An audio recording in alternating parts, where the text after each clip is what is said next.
Hey. Good afternoon, good morning, wherever you are in this world. Welcome to Olivia's podcast. I'm not a everyday poster, but today I gotta post this. So I welcome you. If you don't know, I do a prayer channel on YouTube, nightly and morning, daily, 7 days a week. Go and subscribe. All my information to me will be in the links on this page. But right now, let me talk about this real quick. Let me throw something out here. Battling the thoughts of getting hurt after being broken. I'm going to throw a few scriptures in here today, but I'm going to start off. Battling the fact of, or the thoughts. First, God started dealing with me of how we communicate. They have made communication non-personal because now we can use text messaging, face chat, or email. So then he reminded me of an encounter I had with a gentleman, and he told me, you can call me at any time. So me not understanding, by being alone after the divorce, separation, or whatever it is, I didn't understand or didn't feel I deserved or was valuable enough for somebody to just approach me. So, sometimes we have to go outside of what we are used to and just see what happens. But I didn't do that, and I kind of regret it. But if it's meant to be, he'll come back. He know where I live. I didn't know too much of him, but he knew more of me than I knew of him. But anyway, communication. So as I'm getting ready for the day, the Lord said, it's not just with human beings. How do you communicate with me? And sometimes we don't understand. Miscommunication blocks many doors from opening and also closing it. So I'm just going to throw some game out here. I'll be back and forth, with as a download to me. But this is the first part of it. I got more to come with this. Just be prepared. One thing I realized with battling with the thoughts of getting hurt while waiting for a new love is the fact that we have learned how to not communicate anymore.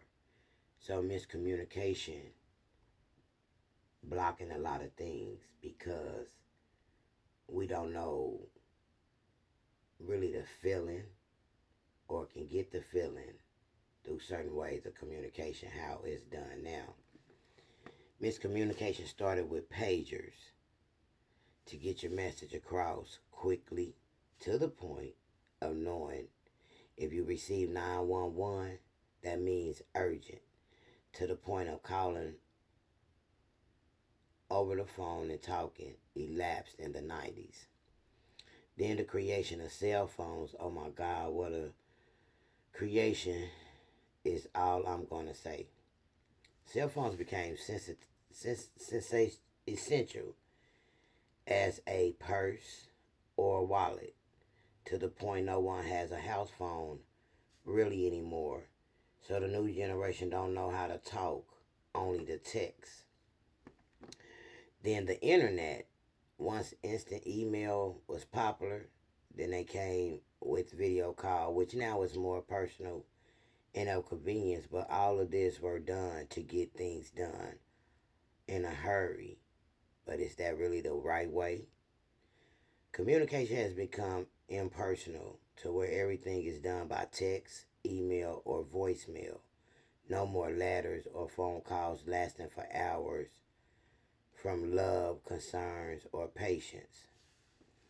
So I look at Philippians 4, 6, and 7, which states, be careful or anxious for nothing, but in every In everything by prayer and supplication with thanksgiving, let your requests be known unto God. When you have a spiritual connection, it's not just religious, it's a difference. So being spiritual, you get connected with God through the spirit man and allow him to speak to your spirit to guide your mind, body, and soul. But when you just look at it on a religious point, you going out what the world tell you how to live. Sometimes what we're taught, we have to go back and really ask him, is this correct? So we have to be mindful of who's guiding your spirit man. Then I'm going to come on in like this. In the process of wanting to be loved and thoughts of what happened, what can happen, and what you imagine to happen started surfacing, then God reminds you of love the way he wants for you. Then you take the time to remind yourself. Psalms 37, 7 through 8 says, be still before the Lord and wait patiently for him. Do not fret when people succeed in their ways, when they carry out their wicked schemes. So that make you acknowledge life like some things people rush to get. And when they get it, is it worth the time that they rush to get it? Or with the time waiting for something to manifest by the Almighty is more worth than getting it in a hurry. So I learned in this path after this little situation to be still. Sometimes we carry the burden on our shoulders trying to figure out how to, what to, when to, and why to, when we don't even really supposed to even worry about that. He said, cast your cares upon me, for I careth for you. So if he cares for you, and you are a follower of Christ or the Almighty, whatever you call yourself, however you look at life, you following some spirit man. Now, if you following the spirit man of evil, I don't know what to tell you. But if you following the righteous way, and he's leading you, who directions are you going to follow? What you see, what you think, what you feel, are you going to ask? Or you going to listen to his voice? It just takes time to learn who he is to you. Not what he can do for you, but who he is to you. Then learning how to respect someone became a part in this. As you balancing, trying to figure out, how to get to being back on track or being back to normality. Because when you're broken, when you're taken through something and your whole life is shook upside down to where you lose respect, dignity, and honor for a person that you thought was your teammate, team player, and it was supposed to have been a lifetime journey. And when you feel like all hope is lost, you got to learn how to rebuild yourself. So this was a process of rebuilding. It's the struggles of the thoughts. So, but you learn how to respect someone else by the experience of being disrespected. And all disrespect is not the same. But that one you get when you know you don't deserve it, but it takes you to the point of what needs to change to not have this happen to you again. You go through a challenge in your mind like, where do I go next? So then the book of Ecclesiastes plays this part. Ecclesiastes 5:2 states, be not rash with thy mouth, and let not thine heart be hasty, which hasty mean urgent, or to act with excessive speed. Hasty to utter anything before God, for God is in heaven, and thou upon earth. Therefore let thy words be few. So when we get hurt by people, our mouth become a chatterbox. Sometimes a chatterbox becomes too much. We thinking we helping, but sometimes we can be hindering more than helping. So when you learn which path of life you're going to be on and who you choosing to serve, then you just learn who you are. So by us all being spiritual beings, our way to live is up to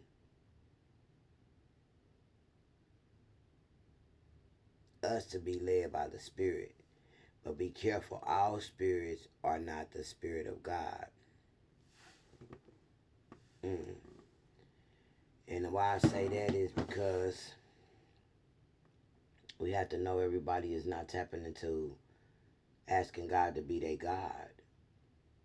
You know, everybody can say it, but are they truly living it? So 1 John 4, 1 through 3 states, Beloved, do not believe every spirit, but test the spirits to see whether they are from God, because many false prophets have gone out into the world. By this you know the Spirit of God.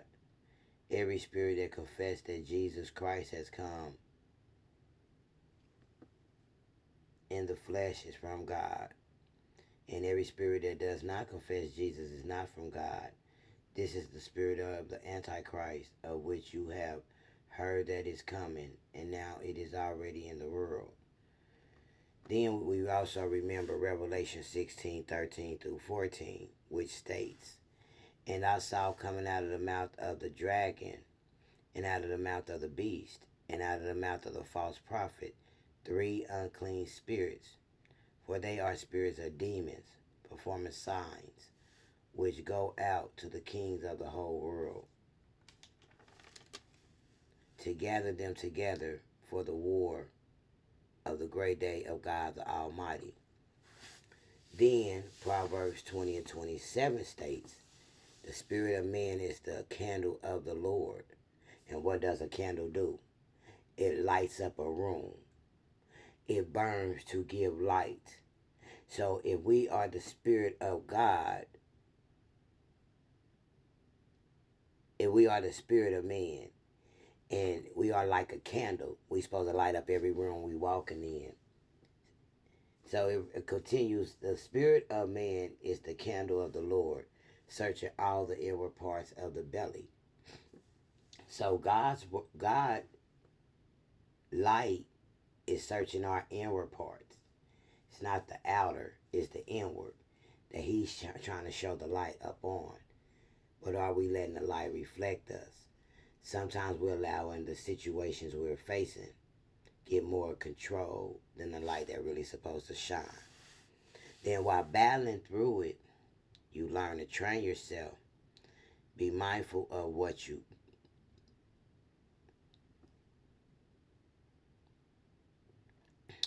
ask for, what you pray for, what you want, and what you've been waiting for yourself. Then you start a change in your thoughts and realize hurt happens. It's all about dealing with it, hurt, pain, envy, anything that come your way that's not right. But you learn how to deal with it, but learn it's only affecting you at that moment. And if it's not hindering the relationship that matters the most, which should be your relationship with you and God, then you learn to accept it, but learn the lesson those past hurts had for you. Then you will learn how to adjust as you live through everything else. Then the Bible tells us in Ephesians, hold on, I'm going to tell you, Ephesians 4, I believe. Yes, it was Ephesians 4 and 29, which reads, Let no corrupt communication proceed out of your mouth, but that which is good to the use of edifying, that it may minister grace unto the hearers. So, even though we're battling internally, mentally, sometimes spiritually, emotionally, we still have to realize whatever we're going through, we cannot allow it to determine what is not to come what should be in our life and what shouldn't be in our life. So when you start seeing what you think, see, or feel ain't lining up with what you want it to be, then you learn to change the words that you feed to your spirit. Instead of speaking negativity about where you start or where you been, you start speaking into existence what you want to see. See, the Bible also says, speak those things as though they were. What he mean by that is your faith has to line up with your hope. And when those two line up together, they work as a pair. For you to hope for something, you have to have faith in it. And the Bible tells us faith is the substance of things hoped for and the evidence of things unseen. Having faith, you know this is what you want to see and this is what you know is going to happen. But maybe sometimes it don't come the way you want it, but you have to believe before you speak it out your mouth. So that's when you learn how to change who you used to be and become who you want to be. Everybody think change happens overnight. Some people can change overnight, but depending on how deep your relationship is with God and what position you really play in this atmosphere or in life, some things have to take its course. And some things don't come quick. Everybody be looking for a quick outcome or a quick solution. But think about it before you got in that situation. Did you snap your fingers and get into that situation that you was in? Or did it take time or years? It depends on what you're in. You got to think about how long did it take to get where you are or where you were. Then when you realize it didn't happen overnight, it didn't happen over 6 months. If it took years and years and years, it's going to take a nice amount of time to diminish all that was built up that wasn't not right from that pain or that hurt, that neglect, that rejection, whatever you're suffering with and trying to battle with the thoughts. So we all battling with thoughts when we try to come out of something that we don't know how we got there and why are we there, but we trying to come out of there. So you just have to understand, you have to get a pattern or agenda or a schedule for yourself. Some situations can change overnight, some in a month, some in 6 months, some in a year, some in 5, just depending. But when you say enough is enough and you decide to let God be in control, even though you say he is in control, are you listening? Are you obeying? Are you reading your word? Are you studying? Are you praying? Are you fasting? Are you waiting? Because if you waiting but you complaining, uh, you thinking negative, or you'll let a negative thought or supersede a positive, you was in a positive mood, and then a thought come to you and you just change your whole demeanor. So we have to refocus and come onto alignment and understand what takes to balance us as a whole. And then we have to take the situations that come to us. Remember, these things are not new that's coming to us. They just come at a different time in life or a different way they coming, or we ain't even ready for them. The reason why we ain't ready because we out course. So out course is everything got to line up, precept by precept. And when you understand that, your life will move a little smoother. I just had to talk about this today because it was in my spirit, and he thought he hit me and was the Holy Ghost was like, miscommunication blocks a lot of enjoyment for you to have in life because you looking at what was. Let's start letting go of what was and refocus on our mind to what we want or what God already said to us. But we scared to take that step because we don't want to go back through that again. We are hurt daily. So if the Bible tells you you forgive 77 times 7 times 7 times you have to forgive, why don't we realize when we get hurt, we supposed to only be angry for a moment? Because Jesus was only angry for a moment. Let everything that come to us be a moment situation. And then once we balance that, okay, that moment, this too shall pass. Then you ask God, what do I do from here? You take it to him first.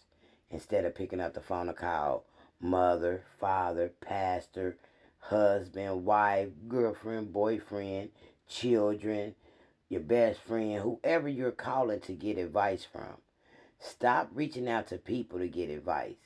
Stop worrying about what somebody else got to say to feed your spirit. First, let God feed your spirit.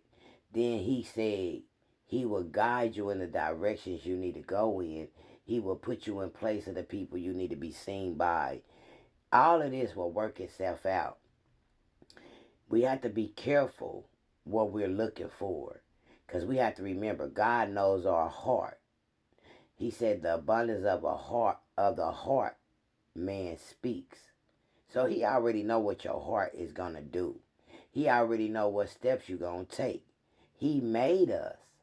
So if he made you, he knew you in your mother's womb. So if he knew you then, most definitely he know you now. So just be mindful of how we try to, work out our situations as we come into counter with them. But sometimes we have to sit down and we have to let him download in us what steps to take, what moves to make, and how to react to anything. I enjoyed this conversation tonight. It was just a conversation I had to have and get that game out there to those that need it. Just take your time. Nothing works overnight. And we can't do nothing without God playing a part in our life. I don't care what you think about in life or how you try to focus your life. I don't try to live a life without him. I went through the same problems. But the difference is I didn't have nobody that was guiding me. I was trying to guide myself. And each time I tried to guide myself, I see myself running into a brick wall.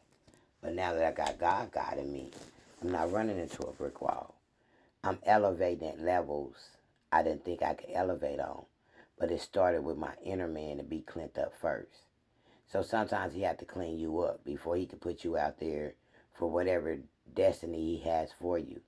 Everybody sometimes have their own destiny. And sometimes he allow your plans to come to play just for you to go through, to go up, to come down. So you got to be mindful. He only allow you to get so far without him. But then sometimes